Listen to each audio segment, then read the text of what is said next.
Começa agora, programa Painel Livre, com Marconi Viana.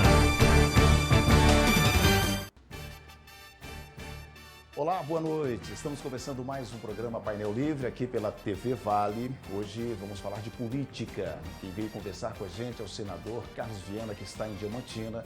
Veio nos fazer uma visita aqui na TV Vale. E a gente vai aproveitar para sabatiná-lo, tirar algumas dúvidas, conversar sobre política, esse momento que o Brasil atravessa e sobre o nosso Vale do Jequitinhonha, claro. Quero agradecer a você que nos acompanha pelas redes sociais. Estamos ao vivo no Facebook, também no nosso site, tvvalenet.com.br, transmitindo no canal 7 analógico e no canal 34 digital. Senador, que prazer em recebê-lo, né? Em conhecê-lo. Seja bem-vindo aqui ao Painel Livre. Boa noite. Boa noite, muito obrigado, Marconi. Em especial poder chamá-lo também de Viana, né? Somos de uma família muito tradicional em nosso Brasil, principalmente nas nossas Minas Gerais. E uma alegria estar de volta ao Vale, já depois de eleito várias vezes, especialmente a Diamantina. Bom, então vamos começar falando sobre a sua vinda, né, aqui a Diamantina. O que faz em Diamantina? Qual é o motivo da sua vinda?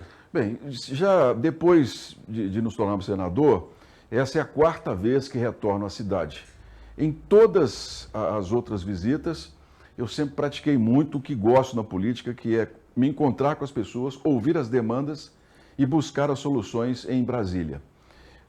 Aqui na Universidade Federal dos Vales do Jequitinhonha e Mucuri, com o Dr. Jani, que é o nosso reitor, já diversos encontros, com o prefeito Juscelino de Diamantina também, vários debates, e trazendo para as comunidades, naturalmente, as soluções que a gente busca lá em Brasília. Hoje, especificamente na visita, eu estive com os prefeitos do Cisvale, tivemos aqui perto de 40 prefeitos, não só do consórcio, mas de todo o Alto Jequitinhonha, e estamos no planejamento de várias ações, da questão da mobilidade, o abastecimento de água, em que as prefeituras têm uma dificuldade muito grande nessa época de seca, e já nos preparando no ano que vem, no trabalho da Codevasf. Eu fui o relator do projeto que ampliou a ação da Codevasf para o Vale do Jequitinhonha, o Alto Rio Pardo, parte do Mucuri. Eu tive a satisfação de conseguir tirar esse projeto da gaveta depois de 10 anos.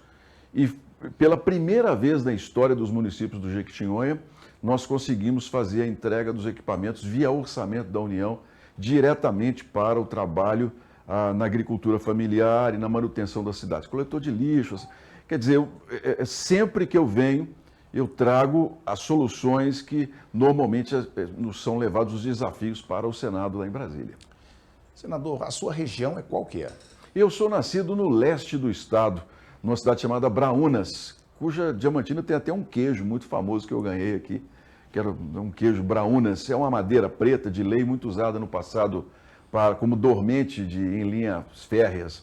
Fica ali já depois que você tem a estrada de chão entre Dom Joaquim e Senhora do Porto, que é a ligação do Alto Jequitinhonha com o leste, que nós podemos até falar, eu espero poder trazer o asfalto já o ano que vem.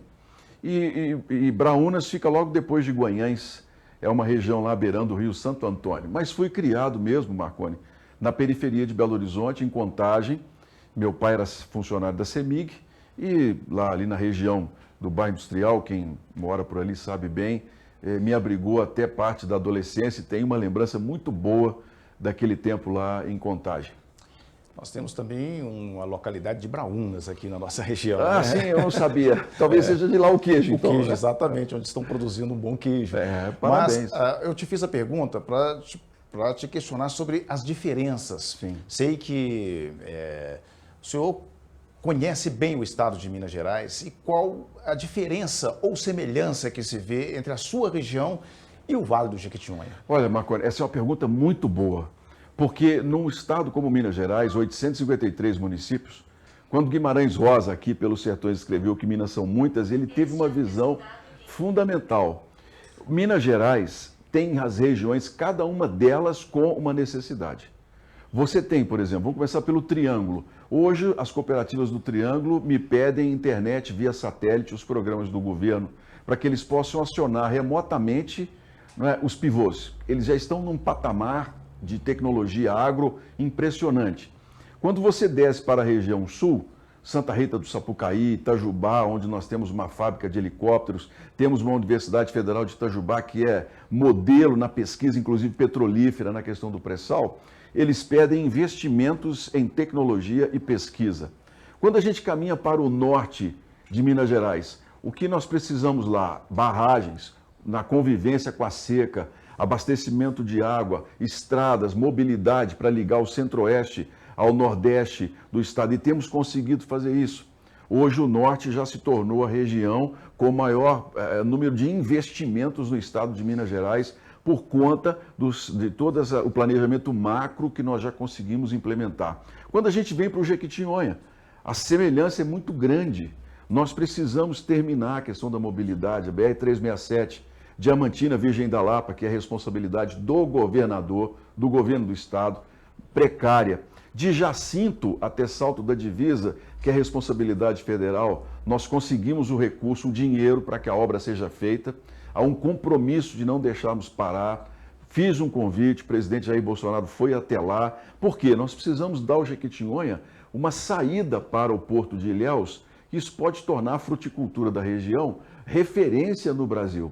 Então, essas diferenças regionais, eu procuro trabalhar de uma maneira muito firme, porque se Minas são muitas, de mãos dadas, no desenvolvimento igual, as Gerais ficam mais fortes. Essa é a diferença de Minas Gerais. A minha do leste, agora eu consegui, por meio lá de um trabalho bem feito junto com a bancada de deputados e outros senadores, nós tiramos da gaveta um projeto que estava parado há 10 anos, ampliando a área da Sudene para os municípios do leste, municípios que têm um IDH muito baixo e que precisavam de uma matriz de financiamento.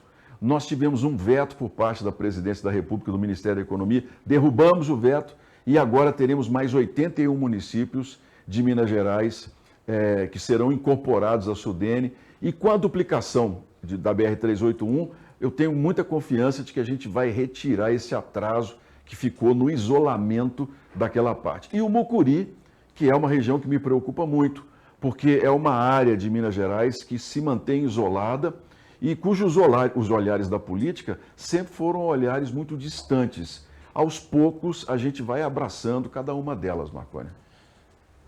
Senador, olha, você tocou no assunto aqui sobre a área da Sudene. A gente ouviu falar isso tanto, né, durante tantos anos aqui, há décadas. Diamantina poderia estar na área da Sudene e alguns municípios, como foi dito, né, aqui hoje, que municípios de Minas foram inclusos na área da Sudene. Sim. Vamos explicar. O que é essa área da Sudene e qual é o benefício disso? Quais são esses municípios? Hein? É uma boa pergunta. A Sudene, ela é uma superintendência de desenvolvimento do Nordeste. Na verdade, é uma questão geográfica do semiárido do Nordeste brasileiro e parte do semiárido mineiro, onde nós temos em torno de 280 municípios que fazem parte dessa região geográfica e que sofrem muito durante o período da seca. Já nos anos 70, nós tentamos ampliar o número de municípios em Minas Gerais até a região leste do estado. E enfrentamos uma resistência muito grande dos estados do Nordeste, porque esse fundo é chamado de Fundo de Desenvolvimento do Nordeste. É um fundo constitucional que todos os anos recebe um aporte de recursos do orçamento e que é usado para o fomento. O empresário quer montar uma empresa, hoje você pode, por exemplo, fazer financiamento para energia solar nas várias fábricas, você tem a questão da agropecuária, da irrigação, você pode desenvolver projetos educacionais, todos com esse dinheiro do fundo.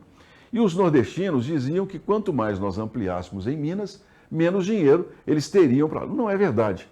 Minas Gerais tinha, até 2019, 950 milhões de reais da Sudene para o desenvolvimento dentro do fundo. Nós conseguimos ampliar, numa reunião em Recife, para 1 bilhão 250 milhões de reais.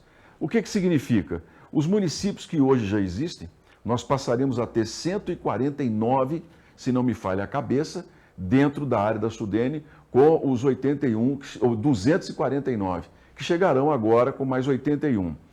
Esse dinheiro, ele é dividido igualmente por todo mundo que tenha projeto. Então o Nordeste não perde nada, os municípios de Minas Gerais, que já são da Sudene, também não perderão absolutamente nada, porque a maior parte do dinheiro é devolvida. Os juros são subsidiados, são juros menores, Na questão do imposto de renda, existem reduções que vão de 30% a 40%. Há uma série de encargos também que tem redução justamente para incentivar a geração de renda. Senador, a gente viu durante a semana, né, verbas sendo destinadas a Minas Gerais. O metrô de Belo Horizonte, por exemplo. Sim. Isso é um oportunismo pré-eleitoral ou a gente está tendo uma representatividade no cenário federal? Essa fala sua é uma fala muito interessante, porque Minas Gerais ficou tantos anos fora do cenário político nacional. Nós estamos há pelo menos 2 décadas sem grandes vitórias na política de Minas. E esse, Marconi, foi o desafio que eu e o presidente hoje do Congresso, Rodrigo Pacheco, assumimos quando nós fomos eleitos. Devolver a Minas Gerais, né, o espaço que nós perdemos na política no passado. E aqui, eu como não vim da política, eu fui eleito pela vontade do povo, pela graça de Deus. Eu digo a você o meu diagnóstico. Minas ficou numa situação muito difícil. Porque nós tínhamos uma presidenta de um partido que dizia que era mineira, mas de mineira não tinha nada. Fez pouquíssimo pelo Estado. Tinha um senador que representava Minas, mas morava no Rio, ficou 4 anos sem vir a Minas Gerais. E nós ficamos no meio desse embate ideológico partidário.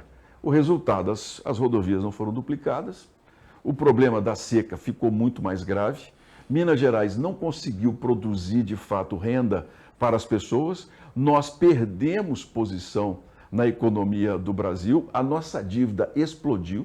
Hoje o nosso déficit, que era de 105%, com o atual governo passou para quase 115% de toda a arrecadação, e isso ficou, Minas Gerais ficou, vamos dizer assim, enrolando, né, a dívida no Supremo e recorrendo com liminar para não pagar. E o resultado é que agora nós estamos conseguindo fazer com que o Estado seja reconhecido. O metrô que você citou, 2 bilhões e 800 milhões de reais, nós conseguimos o único estado entre os 27 que conseguiu um aporte no orçamento específico para a mobilidade. É uma questão de oportunismo? Não. Os baianos, por exemplo, fizeram um metrô do Centro Histórico de Salvador até o aeroporto em 12 anos. O metrô de Belo Horizonte tem 30 anos. E o projeto não tem 20 anos no metrô da capital que não se tem uma obra. Então não é oportunismo. É uma questão de nós trazermos para Minas o que é de direito. O asfaltamento da 367, por exemplo, de Jacinto a Salto da Divisa, que é um compromisso meu com o Vale do Jequitinhonha. Está lá o dinheiro, 74 milhões. Não é oportunismo. É uma questão da gente dar à região o que ela precisa. E eu, como os outros, cumprindo o meu papel de político. Bom, estamos conversando hoje com o senador Carlos Viana, que está em Diamantina, nos fazendo uma visita. Quero falar um pouquinho de política, né? No próximo bloco a gente continua esse bate-papo, a gente faz um rápido intervalo, voltamos em instantes.